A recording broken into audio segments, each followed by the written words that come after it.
वांग हमेशा अज दी रात दे वांग हमेशा बाल के अपनी सेकी रखा। अज दी रात दे वांग हमेशा बाल के अपनी सेकी रखा।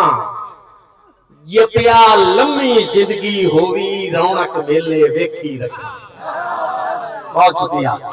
जपिया लम्मी जिंदगी होवी रौनक मेले वेखी रखा।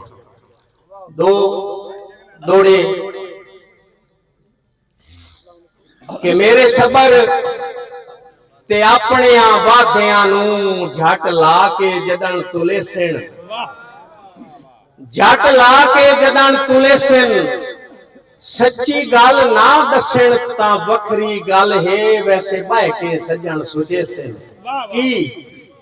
कि कहते कमले नाल पैद्रव कीतन, पिछे हाथ अफसोस मले सिन। साडी जींदियां कदर लतीफ न सही, बंदे मार गया याद करे सिन। साडी जींदियां कदर लतीफ न सही, बंदे मार गया याद करे सिन। जप्पा साहब का हुक्म है, पुराना शेर है कि अद्धी राती सुकिया पत्रा दी सोनी खड़ खड़ उठ बैठे उसे। थोड़ा जा बोलो ना दोष है तो सारे पढ़ने नहीं यार गल तक आई नहीं। तो वजह मुनव्वर भाई बैठे और काफी रंगा रंग प्रोग्राम है। इन्हें कच्छा हाथ दे के प्रोग्राम च नहीं बहिंदा, थोड़ा जा बोलिंदा है। वो लेनी देवनी यार शायद आई नहीं मोहब्बत रा थोड़ा जा ये बोलो तो सही ना। अद्धी राती सुकिया पत्रा दी सोनी खड़ खड़ उठ बैठे उसे। किसे हाथ रख ले पिछू अखियां ते, बुझ कौना हुक्म दयो से। और मुड़ की होया कि पुट्ठे हत्थां ते सीधे हाथ रख ले।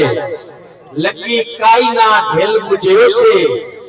केड़ी गल हा जे गल सच होंदी, जेड़ा ख्वाब लतीफ डिठो से।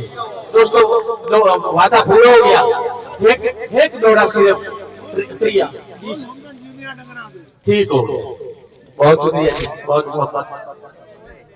सही हुक्म होया है अपने अजीज डॉक्टर खालिद होरा दा कि मुल हुंदे जींदियां डंगरां दे कुछ वंजन तबा घट वंजन। कुछ वंजन तबा घट वंजन।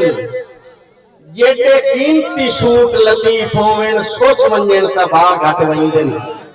और फुल सोहणे लगदे ने बूटियां ते, खुश वंजन तबा घट वंजन।